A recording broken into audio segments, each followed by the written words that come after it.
Tá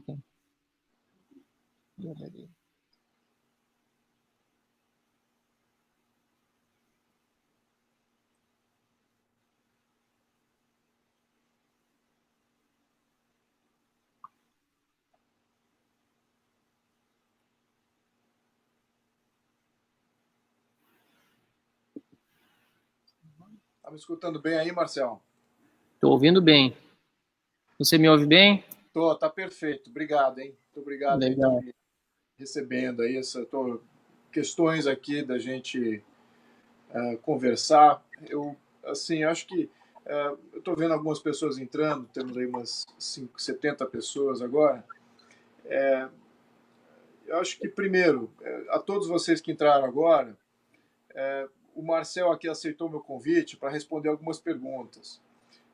E entender a missão dele, entender a nossa missão também. E a todos vocês que estão entrando agora, eu vou fazer umas perguntas para o Marcel. E óbvio que vai ter um bate-papo entre nós, mas fiquem à vontade de postar perguntas e logo na sequência vamos passar essas perguntas para o Marcel, para que a gente possa aí ter engajamento aí direto com vocês. Então, obrigado a todos aí que estão assistindo, porque de fato o momento é importante, né, Marcel? A gente está...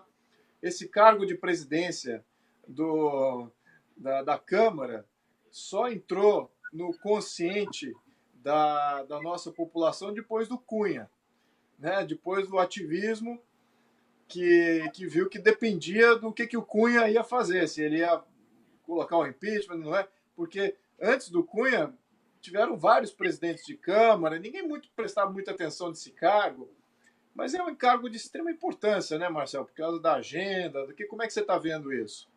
Muito bom, Luiz Felipe, é exatamente isso. Em primeiro lugar, ainda boa noite, eu que agradeço pelo convite, agradeço por estar ao vivo contigo, te parabenizo agora em público, numa live na tua página, uma honra, um privilégio estar contigo aqui, parabenizo pela eleição. Quando eu soube da tua eleição, ainda no dia 7 de outubro, vibrei muito.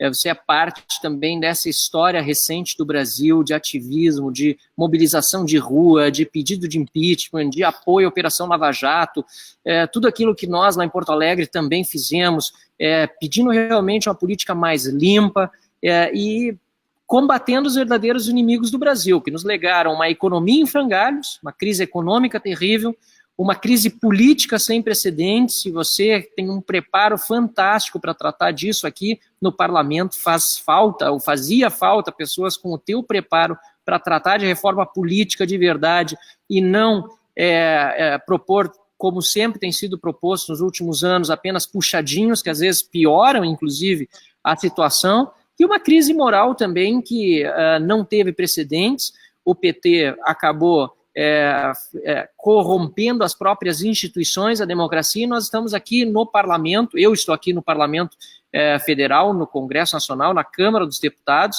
que vai ser palco de muitos debates, mas que também foi o centro de muitos escândalos de corrupção. Mensalão, Petrolão, não foram nada menos do que o corrompimento da própria democracia, né, por meio da compra de votos com dinheiro sujo, com dinheiro espúrio, que nós que fomos às ruas acabamos muito fortemente condenando.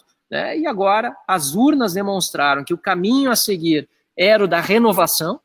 Este parlamento aqui, este plenário vai ter uma renovação enorme, mais de 53% dos deputados federais que vão pisar aqui no dia 1º de fevereiro não estavam aqui até o dia 31 de janeiro, e mais, eu ainda estou entre os 53% na parcela daqueles que já exerceu o mandato. Mais de 20%, mais de 100 deputados federais vão ter chegado aqui, como é o teu caso, sem jamais antes ter frequentado o plenário de uma Assembleia Legislativa ou de uma Câmara de Vereadores. Então, o desafio é imenso, o otimismo é grande, a esperança nossa de um Brasil melhor, como eu dizia na minha campanha, eu não quero viver em outro país, eu quero viver em outro Brasil. Esse desafio é grande, é de todos nós, mas ao mesmo tempo nós precisamos ter uma condução da Casa Legislativa, da Câmara dos Deputados, condizente com aquilo que querem os deputados que chegam aqui pela primeira vez, com os deputados que representam a renovação, mas também com os deputados que já estão aqui, que foram reeleitos porque foram valorizados pelas suas atitudes. Tem gente boa também que foi reeleita, foi valorizada pelo eleitor e que vai estar aqui no plenário também. E a condução dos trabalhos aqui na Câmara dos Deputados precisa ser feita da forma mais correta, pautando aqueles temas que nós nas ruas pedimos, né? Mais transparência, menos privilégios, que a gente tenha a pauta da reforma previdenciária, tributária, política, levada a sério aqui. Nós precisamos abrir esta casa para a população, aproximar o cidadão da Câmara dos Deputados. Isso tudo passa não apenas pelo plenário, mas também pela mesa diretora. E é por isso que o lançamento da minha candidatura agora está fazendo tanto barulho. Eu confesso, Luiz, que eu estou bastante surpreso com a repercussão positiva que está tendo nas redes sociais, as pessoas apoiando. Sinceramente, quando a gente lançou, a gente não imaginou que ia tomar essa dimensão. E está só crescendo. E por isso mesmo eu fico muito contente de ter essa oportunidade de conversar contigo já no segundo dia, né? Logo depois do lançamento da candidatura, para a gente tratar um pouco desse tema. Eu vejo a tua candidatura como algo, como eu me sinto muito próximo dos ativistas que surgiram no Brasil, como você bem colocou, nos últimos 4 anos. Eu sinto que essa é a grande missão, é de representar a essa sociedade que precisa de uma opção vinculada com ela, né? E esse vínculo ele está só se aproximando cada vez mais. A sociedade está ficando cada vez mais sintonizada com tudo de errado, com a ideologia contrária àquela ideologia marxista que tem predominado no Brasil. E então eu me sinto muito vinculado a isso. É muito difícil trair esse vínculo por uma questão política, de apoio. Eu acho que é um contexto muito desagradável para alguns deputados, sobretudo eu sou um deles, mas todos esses novos que estão surgiram em função desse ativismo que elegeu eles também. Então, isso tem que ser representado de alguma maneira, né? Eu acho que você... eu gostei de algumas coisas que eu vi no teu passado, ao menos alguns vídeos, vocês colocando o contrário, sozinho, né, na Câmara lá do Rio Grande do Sul, quase que sozinho contra uma maioria marxista muito agressiva. Então, isso me chamou a atenção. Agora, vamos ter aí bastante deputados ainda que são eleitos, ainda que vem também com esse viés, né, que vem ainda com viés talvez social-democrata, não talvez marxista, porque com marxista a gente sabe, né, Marcelo, é muito difícil dialogar, né? É uma pena, porque tem muita gente inteligente que é marxista, daria até para a gente ter um debate interessante se eles não fossem militantes ainda, com infantilidades e gritos e berros, etc. Daria um debate até muito instrutivo aí para a população. Então, tem alguns ali que a gente consegue pensar, mas como que você acha que você consegue abranger aqui uma outra gama ali de deputados que não são necessariamente do nosso lado, né? Um pouco mais liberal, de viés, de não intervenção na economia? O que você está pensando sobre isso? Na verdade, bom, a tua análise é perfeita. O marxismo, infelizmente, ele acaba fazendo com que as pessoas que o professam, porque não é tanto uma teoria econômica, é mais uma fé mesmo, né, serem muito cegas a qualquer tipo de argumento racional. Eu costumo dizer que a corrupção não tem ideologia. Todos os países do mundo têm a praga da corrupção. Depende dos instrumentos de controle que as nações têm para combater a corrupção, né? Na Dinamarca tem corrupção, na Holanda tem corrupção, nos Estados Unidos tem corrupção. Agora, a percepção da corrupção por parte da população é muito menor porque os instrumentos de controle são muito fortes. Agora, ela acontece em todos os espectros ideológicos e não pode haver impunidade para evitar, né, que ela se alastre. Agora, se a corrupção não tem ideologia, existem ideologias que são profundamente corruptas. E o marxismo precisa da corrupção para se sustentar. Ele não consegue viver sem a corrupção, porque ele quer justamente essa ideologia que onde foi implementada sob a forma de regime político, na União Soviética, em Cuba, na Coreia do Norte, onde quer que o marxismo seja a referência, ele acabou degenerando as instituições, acabou fazendo com o parlamento, por exemplo, esse parlamento aqui perdesse o sentido. Basta ver o que está acontecendo na Venezuela agora.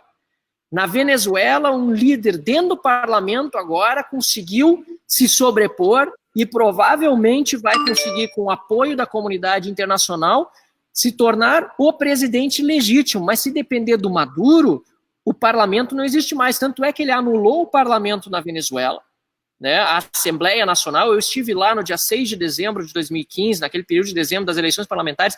Eu participei como observador internacional lá, Luiz, e eu vi como acontece o processo eleitoral na Venezuela. Milicianos com arma do lado das urnas onde as pessoas iam votar. Isso já não é mais democracia. E depois da posse dos deputados, o que o Maduro fez? O Maduro simplesmente ignorou o parlamento eleito e criou uma nova Assembleia Nacional Constituinte, de acordo com aquilo que ele queria.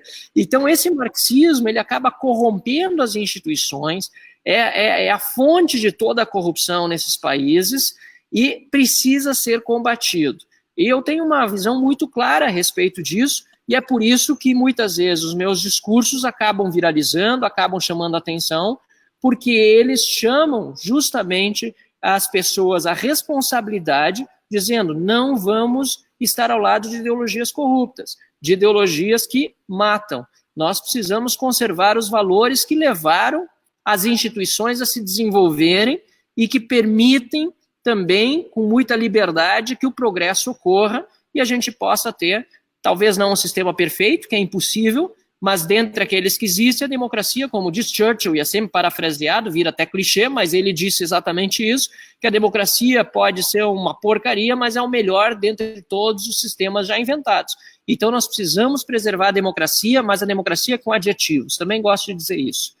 Você é cientista político, sabe bem que, infelizmente, quando vem um esquerdista radical, né, e eu já vou falar sobre esquerda e direita também, quando vem um esquerdista radical dizer que defende democracia, ele normalmente está defendendo só a democracia dele, né? Só a ideia dele. Uma democracia de verdade, uma democracia que é representativa, né, com parlamento que funcione, é uma democracia liberal, em que se defendem as liberdades e garantias fundamentais, e uma democracia constitucional, né, que tem uma carta magna que, gostemos ou não, precisa ser respeitada e, para ser alterada, precisa de um processo legítimo dentro do parlamento. Sem esses adjetivos não é democracia. E como eu disse, eu fiz questão de falar em esquerda radical, porque tanto esquerda radical como direita radical acabam sendo espectros do campo político que se afastam da própria democracia.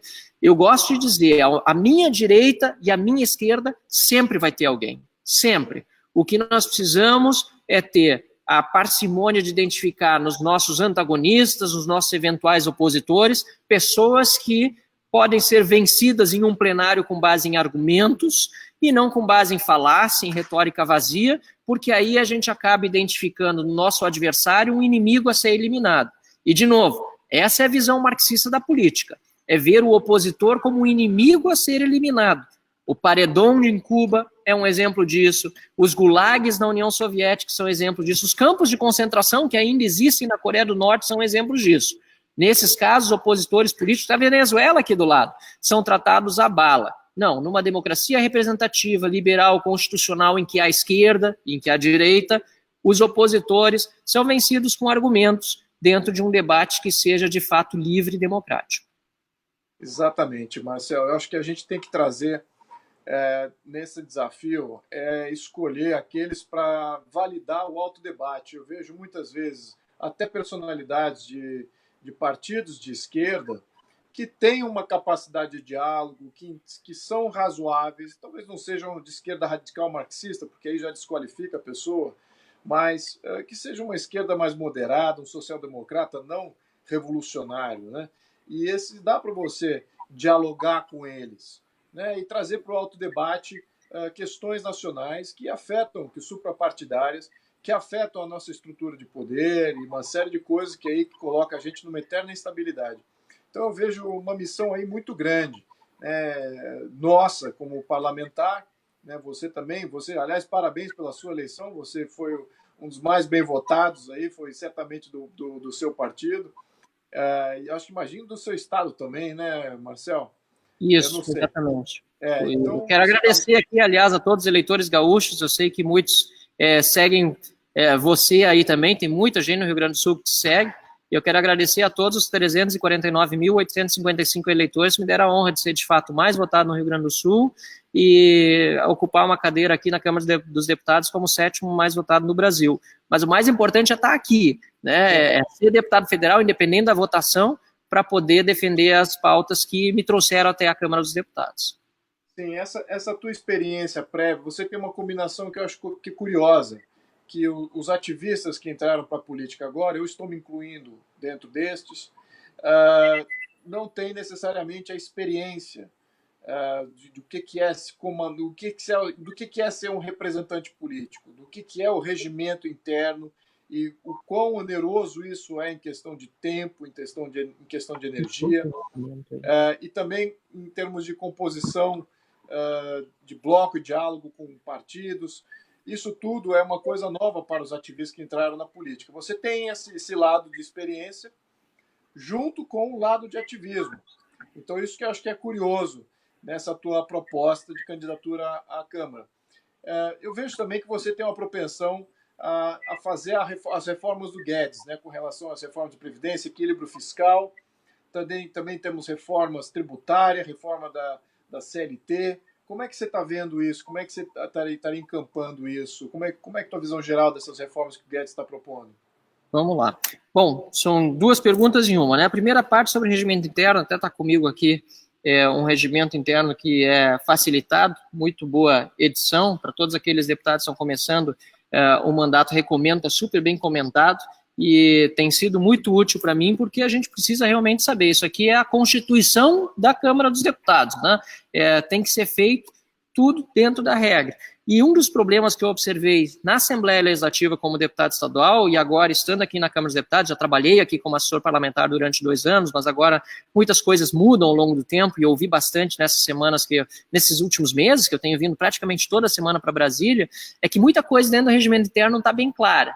Né, consuetudinal, o que é bom de certo lado, tem muitas coisas que o costume acaba consolidando, né, mas, por outro lado, não pode ficar pouco claro na hora de uma decisão e a decisão acabar ficando na mão do presidente que, de forma arbitrária, decide de uma forma ou de outra. Nós precisamos dar mais clareza ao regimento interno da Câmara, e esse é um dos motivos porque estou me candidatando à presidência da Câmara dos Deputados, para a gente poder fazer uma reforma regimental que dê mais clareza para os deputados, também que enxugue um pouco o nosso parlamento.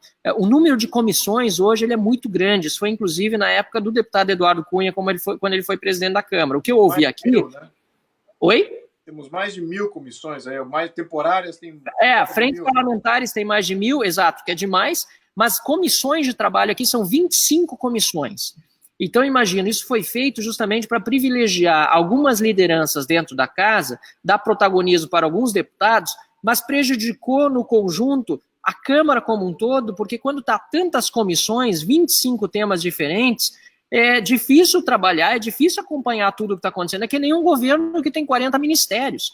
Nós temos que começar a enxugar aqui dentro da Câmara também, assim como... E é uma questão de foco, não é só uma questão administrativa, de economia de recursos, é questão de foco mesmo, o trabalho dos deputados. Tem comissões que podem ser unidas e permitir que nós tenhamos mais efetividade no nosso trabalho como deputados federais.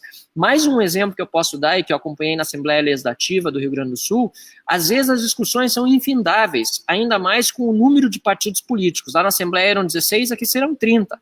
E todos os partidos com direito, é importante que todos os parlamentares tenham direito a debater, a dar suas ideias, mas todos poderem falar sempre, ou todos os líderes, dependendo do assunto, acaba fazendo com que uma pauta não seja votada, fique infinitamente aqui em discussão e nós não cheguemos nunca a uma conclusão por causa do famoso kit obstrução. Para finalizar sobre essa questão regimental e mesmo constitucional do dever de um parlamento, nós não estamos sendo respeitados como poder legislativo já há praticamente 2 décadas. Mas, na verdade, porque a medida provisória veio com a Constituição de 1988 e foi desvirtuada porque nós não somos um sistema parlamentar como na Itália, de onde veio o Instituto da Medida Provisória. O parlamento ele é chamado a debater uma medida provisória depois que seus efeitos já estão em vigor, fazendo com que o debate aqui acabe ficando sobre um tema que já está, portanto, em andamento na sociedade, trancando a pauta para outros assuntos que têm relevância e urgência muitas vezes maior do que uma medida provisória. Porque, bom, qualquer constitucionalista sabe, qualquer pessoa sabe, por causa que acompanha a discussão das medidas provisórias, uma medida provisória só pode ser editada se ela for relevante e urgente. E a maioria não são medidas nem relevantes nem urgentes. Eu, como presidente da Câmara dos Deputados, certamente vou devolver medidas provisórias que não sejam relevantes e urgentes, porque nós não podemos continuar com a Câmara subjugada ao Poder Executivo. Isso não tem nada contra nem a favor a quem está no governo. Pelo contrário, é para colaborar com o governo, fazer com que ele tenha uma via de diálogo mais facilitada por meio de menos comissões e de deputados que aqui agora estão dispostos a debater os projetos de lei na forma constitucional. Se for algo relevante e urgente, óbvio, a medida provisória deve ser aceita, deve entrar em vigor e deve ter os seus efeitos em curso, como, por exemplo, quando há uma calamidade, uma enchente, uma desgraça, aí a medida provisória se justifica, dentre outros casos. E sobre a questão das reformas do Paulo Guedes, como eu tenho dito em entrevistas que dei recentemente aqui, coletivas, elas são fundamentais para o país e elas estão em consonância com aquilo que o discurso, ou melhor, que o resultado das urnas nas últimas eleições demonstrou para o Brasil. Nós queremos um país que facilite a vida das pessoas, né, que permita que a gente trabalhe. É muita burocracia, é muita lei que não pegou e que não foi revogada e muito problema também com o sistema tributário. Então, além da questão da reforma previdenciária, que é prioridade para o governo Bolsonaro e que Paulo Guedes está colocando em pauta, também a reforma tributária é prioridade para nós e a Câmara dos Deputados precisa debater. Por quê? Não é porque eu sou a favor, também porque eu sou a favor, mas principalmente porque as urnas demonstraram que esses debates precisam ser feitos. E esse é um papel de um presidente da Câmara dos Deputados. Ele precisa interpretar a vontade da sociedade, que foi revelada nas urnas, que elegeu um governo, e facilitar o debate interno na Câmara dos Deputados sobre essas pautas. E aí a responsabilidade é da Câmara, de aprovar ou de rejeitar. Essa responsabilidade já não é minha, se for eleito presidente da Câmara, mas a minha responsabilidade mesmo moral, né, política, e até mesmo eleitoral, porque respeita um processo eleitoral e democrático, é de dar facilidade ao governo para pautar aquelas reformas que ele julga prioritárias. Isso mesmo. Até o Rony Oliveira Silva aqui está perguntando o que será feito para reduzir as mordomias dos políticos. Acho que isso vem em linha com a nossa vontade até de fazer a reforma da Previdência, mas claro que tem que doer na carne do estamento burocrático, dos políticos em geral. Os políticos, sobretudo, que vão estar aprovando, tem que dar o exemplo também. Concorda? Não sei como é que você pensa sobre isso, Marcelo. Concordo integralmente. É a resposta que eu sempre dou quando me perguntam sobre a inclusão de militares na reforma da Previdência. Eu digo, precisam ser incluídos, assim como os políticos, porque todos têm que ser incluídos, porque, na verdade, todos vão ser prejudicados se não houver reforma. Não tem brasileiro que não será prejudicado ou que já não está sendo prejudicado porque nós não temos reforma da Previdência. E tem mais um ponto muito importante, Luiz, que é o seguinte: temos que separar o que é previdência do que é assistência social. Isso precisa ficar claro também na comunicação do governo e na comunicação de quem vai fazer o relatório aqui na reforma previdenciária.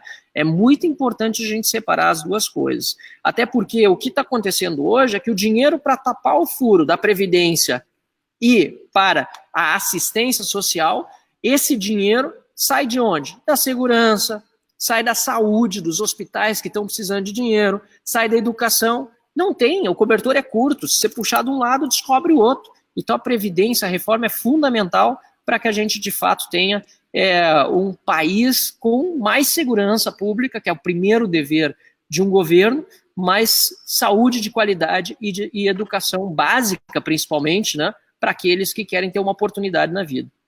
O Marcel aqui, o seu xará, está até me perguntando, olha como o pessoal que me segue já sabe o que eu proponho. Está me falando sobre o recall de mandato. O que você acha desse mecanismo que nós não temos e que eu até fiz bastante campanha favorável a esse mecanismo. e de até botar isso em pauta logo no início. O que você acha, Marcelo? Eu acho muito importante. Acho que o recall de mandato é uma pauta que precisa ser debatida na Câmara. De novo, como presidente da Câmara, a minha função é facilitar que o debate ocorra. E eu sei que você, brilhantemente, já há muito tempo tem falado sobre o Instituto. E eu iria além do recall do mandato de políticos, de deputados, de senadores que não estão cumprindo com aquela função a que se propuseram no momento da eleição, ou seja, cometeram um estelionato eleitoral. O maior exemplo de recente estelionato eleitoral, aliás, foi Dilma Rousseff, né, que foi eleita presidente e logo depois da eleição acabou fazendo um monte de coisas que ela disse que não faria nem que a vaca tossisse, né? Lembra aquela expressão? Ela disse, nem que a vaca tussa vou fazer não sei o quê. E acabou fazendo logo depois do processo eleitoral. Então o Instituto do Recall ele é muito bom para que os políticos que não cumprem as suas promessas possam ser retirados, mas como eu disse, eu gostaria até de ir além. Nos Estados Unidos, esse recall, por exemplo, para quem está na Suprema Corte Estadual do estado de Indiana. Eu fui para Indiana para conhecer o sistema político, o sistema judiciário local, legislativo, executivo, e lá eu descobri que o juiz da Suprema Corte Estadual, que é indicado numa lista tríplice pelo governador e depois referendado, ele passa por um processo de recall no segundo ano de mandato e depois a cada 10 anos. Então, junto com as eleições gerais, há o recall de determinados ministros da Suprema Corte, afinal de contas, eles também precisam ser responsáveis perante a sociedade e a população, coisa que hoje no nosso país não existe. Se é para ser dessa forma ou não, isso precisa ser debatido. E as casas legislativas precisam debater, assim como o Senado, por exemplo, precisa debater melhor a própria sabatina dos ministros do Supremo Tribunal Federal. Eu não questiono tanto a forma da indicação no Brasil, que é a mesma dos Estados Unidos. O que eu mais questiono é a falta de critério, a falta de qualidade na sabatina que os senadores fazem dos indicados para a Suprema Corte. E eu espero que esse novo Senado, aí já não compete a nós deputados, possa fazer sabatinas melhores do que aquelas que vinham sendo feitas até hoje. Eu acho que aí você tocou num tema que me é muito caro, que é essa parte de recall de mandato. De fato, você tocou aí num detalhe que eu acho que é fundamental, você captou isso muito bem. O mecanismo de recall ele é multifacetado. Para cada cargo, ele pode variar. Então, você pode fazer um recall de mandato via abaixo-assinado, ou você pode fazer um recall de mandato que é um referendo já fixo. Você faz uma nomeação, mas você já tem um referendo estabelecido para aquela nomeação depois de 1 ou 2 anos. Aí todos os cargos nominativos são referendados. Então você vincula o eleitor a qualquer nomeação feita por aquele quem você elegeu. E isso é fundamental botar esses mecanismos, regulamentar esses mecanismos na coisa pública brasileira, porque é isso que faz um governo responder e é isso que tira a tirania da burocracia. A burocracia ela tem que representar a população também. Não podemos deixar um poder nomeado, tirânico, e só por ser nomeado que ele pode mandar e criar normas e leis e taxas e multas e impostos sem ser eleito e sem estar num crivo popular direto. Então isso que é fundamental. Me alegro aí que você está em linha com isso. Agora, temos que impor isso em nós também, né, Marcelo? Nos parlamentares, deputados federais. E o voto proporcional, que é o atual voto, é complicado fazer o recall de mandato no voto do deputado federal, né? Temos que, talvez, pensar em fazer o voto distrital aí, para a gente poder implementar o recall de mandato para os parlamentares, sobretudo os deputados federais. O que você acha do voto distrital? Eu sou de acordo com o voto distrital. Desculpa que nós estamos aqui com um problema técnico só de quase falta de bateria. Estamos tentando achar uma tomada aqui perto, por isso essa movimentação aqui, Luiz. Eu sou a favor do voto distrital porque ele aproxima o cidadão do eleitor e ele permite que as campanhas também sejam muito mais baratas do que são hoje. São campanhas caríssimas com o voto proporcional do jeito que é feito. Quanto ao recall, aliás, ainda aproveitando esse tema, ele acaba fazendo com que o político não tenha medo das urnas. O político não pode ter medo das urnas. Em agosto de 2015, na época das manifestações, um vídeo meu viralizou justamente porque eu pedi a renúncia de todos os que tinham sido eleitos nas eleições de 2014, porque aquelas eleições, para grande parte dos políticos que foram eleições roubadas, porque elegeram políticos financiados por dinheiro sujo. E eu tinha dito que renuncia a Dilma, que renuncia o Temer, todos os federais, todos os senadores e os estaduais, inclusive eu também. Eu sugeri que a minha própria renúncia, para poder a gente fazer uma eleição nova, né? Algo que não está previsto na Constituição, mas numa situação de calamidade nacional que as ruas pediam justamente que a gente tomasse uma atitude em relação à presidente Dilma, e se todos tivessem feito mesmo aquilo, nós não teríamos passado por todo um processo demorado de impeachment, vagaroso, mas obviamente Dilma Rousseff não teve a grandeza, a gente não poderia nem esperar isso, né, e nem de Michel Temer, os dois de renunciarem à presidência, à vice-presidência. Mas voltando ao voto distrital, acho ele fundamental, precisa ser debatido. Essa casa já se debruçou algumas vezes sobre o tema. Tem uma proposta sobre o distrital misto aqui, já pautada. Eu gosto muito do tema, eu sou a favor do voto distrital puro, mas não tenho problemas em discutir uma forma gradativa de se chegar no voto distrital puro, desde que, obviamente, não se privilegie quem já está hoje no poder, porque existe uma proposta que diz que quem concorre no distrito também pode concorrer na lista.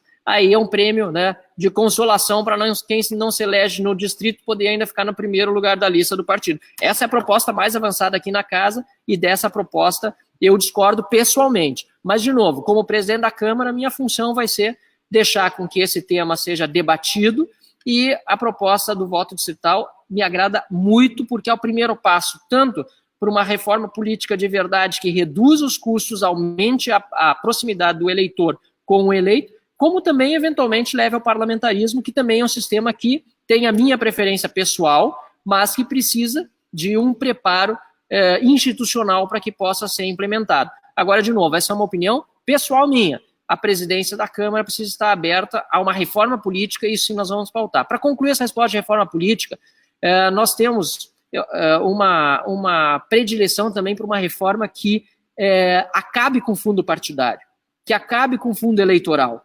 porque acaba sendo dinheiro público retirado de áreas que precisariam ser privilegiadas pelos governos, segurança, saúde e educação, para bancar santinho de político, para bancar bandeira de político.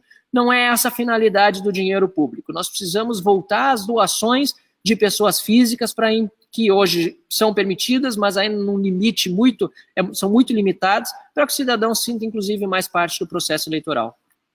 Não vai dar? Excelente, excelente, Marcel.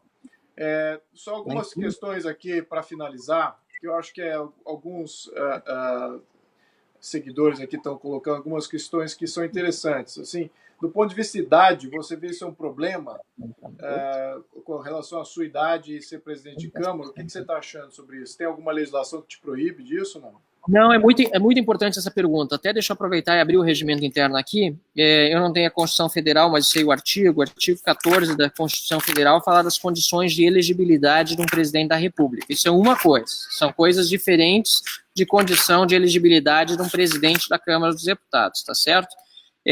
Um presidente da Câmara dos Deputados, para ele poder ser eleito, diz no seu artigo 16, o regimento interno, parágrafo único, que o cargo de presidente é privativo de brasileiro nato. O que significa isso? Que todos os deputados têm o direito de concorrer, desde que sejam brasileiros natos. Ponto. É essa a determinação regimental. É isso que está escrito no regimento interno, que é, entre outras palavras, a Constituição da Câmara dos Deputados.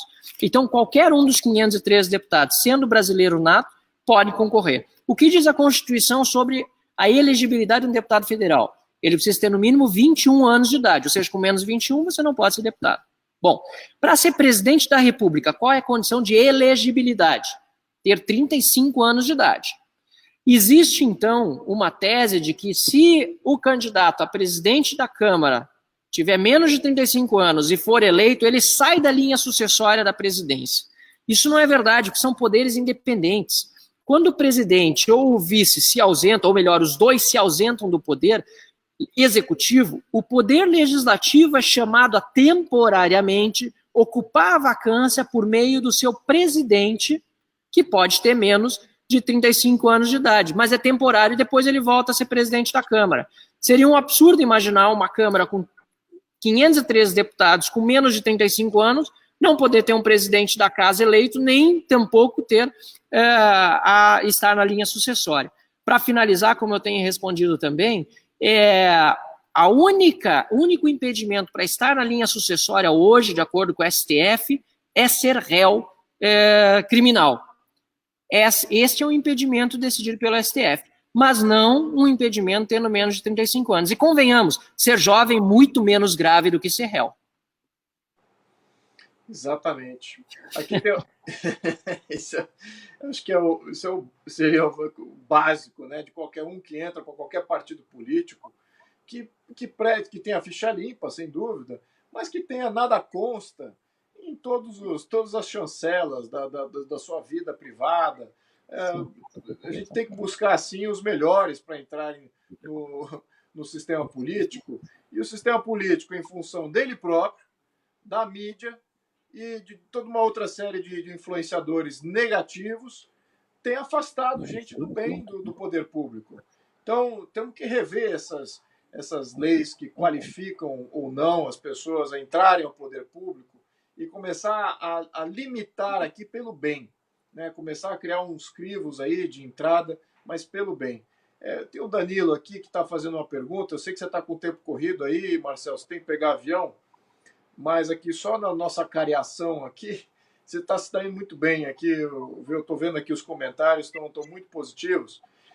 Mas o Danilo Barros me faz aqui uma questão que é muito central às coisas que me são caras, né? E que estão também parte ali do PSL também, boa parte dos candidatos PSL e o próprio Jair Bolsonaro tem defendido, né? Que é aquela questão das influências externas que a gente tem visto, né? Epa, caiu a ligação aqui com o Marcelo. Foi no momento crucial aqui da pergunta. Não, voltou. Salvo. Voltei, né? Não, eu tenho 6% ainda. Vamos tentar aqui, senão se cair a gente entra no celular. Aqui, tá. Influência externa na nossa política. Influência externa na nossa política. Como é que você vê isso? Como é que você se colocaria aí com relação a isso? O Brasil é uma nação soberana, né? Então nós precisamos sempre ter noção de que a autonomia tanto do nosso povo tem que ser respeitada, como também a dos outros povos, né? A autodeterminação dos povos. Então, influência externa ilegal jamais pode ocorrer, né? A gente viu, inclusive, voltando à questão mesmo eleitoral, né? O PT, por exemplo, acabou sendo financiado, segundo delatores, inclusive por dinheiro sujo vindo da Líbia, de uma marca DAF, das Farc, né? De uma capa da Veja, que deu muita repercussão há anos atrás, demonstrando que dinheiro sujo influenciou no processo eleitoral. E sobre isso hoje pouco se fala.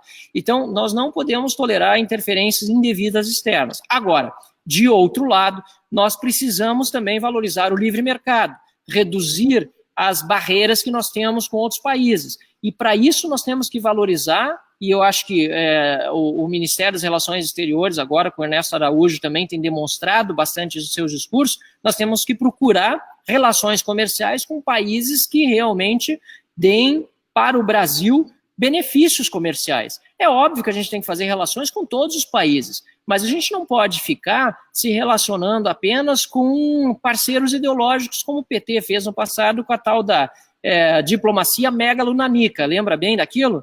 Era parceria com o Irã, era parceria com países de ditadores africanos, com os movimentos bolivarianos aqui, e inclusive o programa Mais Médicos foi um programa de interferência internacional no Brasil, tirando recursos dos nossos impostos, que deveriam ir para a saúde, para financiar uma ditadura, a ditadura cubana, uma das ditaduras mais longevas que o mundo vê, hoje ainda existente. Então, com o nosso dinheiro, o BNDES financiou também um monte de obras fora do país.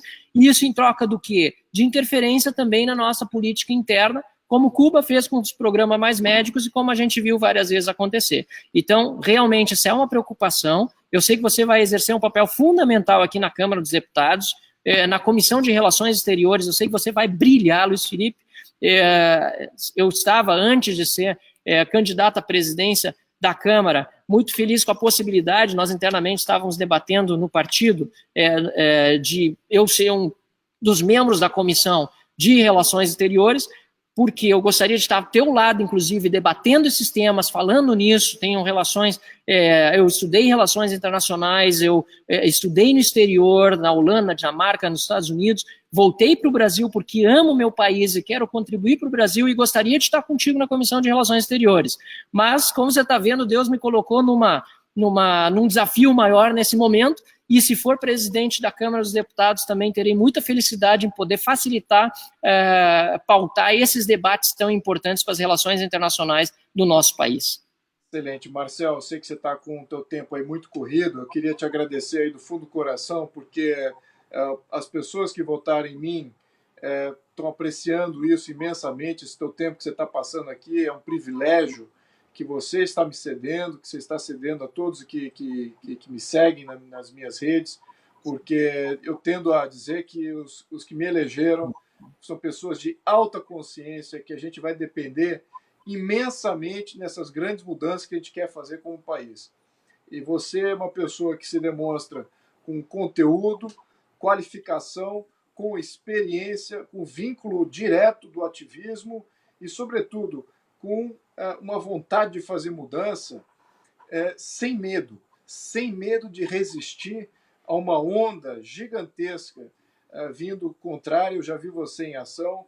Isso é exatamente que a gente vai ter agora nesse início. Eu acho que a nossa batalha começa, né, Marcel? Antes não existia batalha, antes era uma batalha fake na Câmara e talvez no Senado, mas certamente na Câmara. Uma batalha fake ali de todos de esquerda se debatendo. Agora, de fato, a gente vai ter uma batalha de verdade no debate. Queria agradecer aí o seu tempo, espero ter ajudado aqui, contribuído com os seguidores da minha página, com essa introdução à sua candidatura à Câmara a presidência da Câmara Federal do Brasil, um cargo de extrema importância, que só agora a gente reconhece isso, a importância disso.